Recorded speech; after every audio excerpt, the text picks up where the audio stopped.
अक्सर मेरे पास लोगों के फोन आते रहते हैं कि राणा जी हमारे पास घर पे चीकू का पेड़ लग रहा है, अब खेत में चीकू का पेड़ लग रहा है, उस पे फूल आता है और झड़ जाता है, फल नहीं बनता, और फल बनता भी है थोड़ा बहुत तो उसमें मिठास नहीं है, और सर्दियों में उसकी ग्रोथ रुक जाती है। क्या आपको भी इन समस्याओं का सामना करना पड़ रहा है?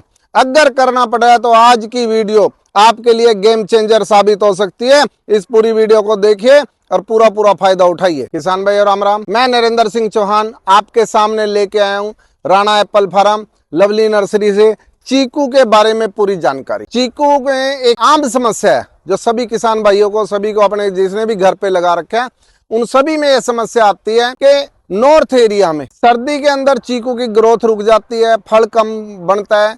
उसके कई कारण हो सकते हैं, एक कारण नहीं है, कई कारण है।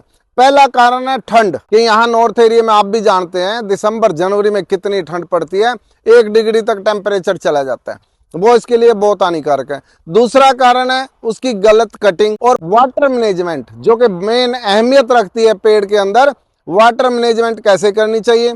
और तीसरी बात है कि माइक्रो न्यूट्रेंट की कमी अगर रहेगी तो फल कम से कम बनेगा, मिठास नहीं आएगी, पेड़ की ग्रोथ नहीं होगी। उसकी पूरी जानकारी अभी आपको दी जाएगी। चीकू की 100 से अधिक वैरायटी है, पर हमारे इस नॉर्थ एरिया में सबसे ज्यादा कामयाब मात्र 2 वैरायटी है, काला पत्ती और क्रिकेट बॉल।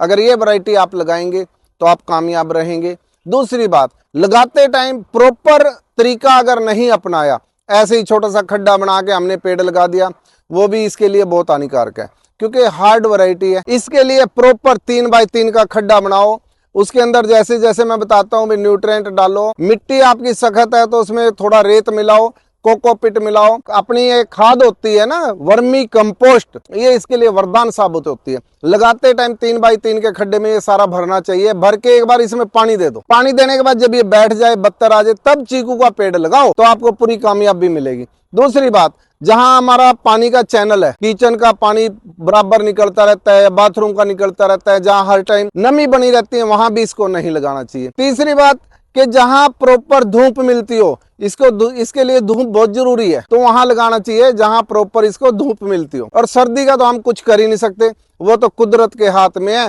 सर्दी के साथ हमें लड़ना पड़ेगा। सर्दी से हम कुछ नहीं कर सकते, पर सर्दी से इसकी प्रोटेक्शन कर सकते हैं। कैसे कर सकते हैं, उसकी हमें प्रॉपर नॉलेज होनी चाहिए।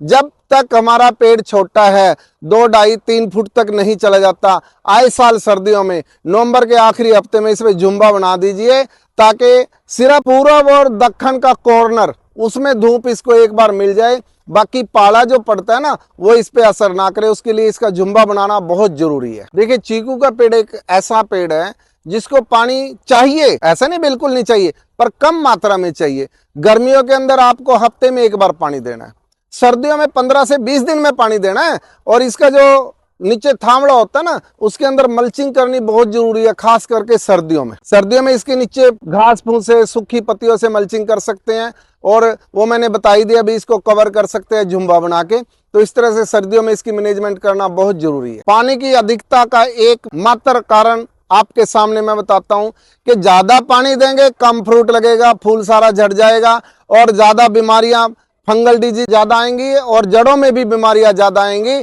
इसलिए पानी हिसाब से देना चाहिए, अधिकता पानी की नहीं होनी चाहिए। अब बात करते हैं इसके अंदर खाद कैसे देना है, कब देना है। सबसे पहली बात है कि इसके अंदर आप SSP सिंगल सुपर फास्फेट दे सकते हैं 100 ग्राम छोटे पेड़ में, और 50 ग्राम इसके अंदर लाल पोटास वो दे सकते हैं, और 100 ग्राम इसके अंदर यूरिया दे सकते हैं। और साथ में 2.5 से 3 किलो वर्मी कंपोस्ट जरूर डालना है इसके थोड़े में।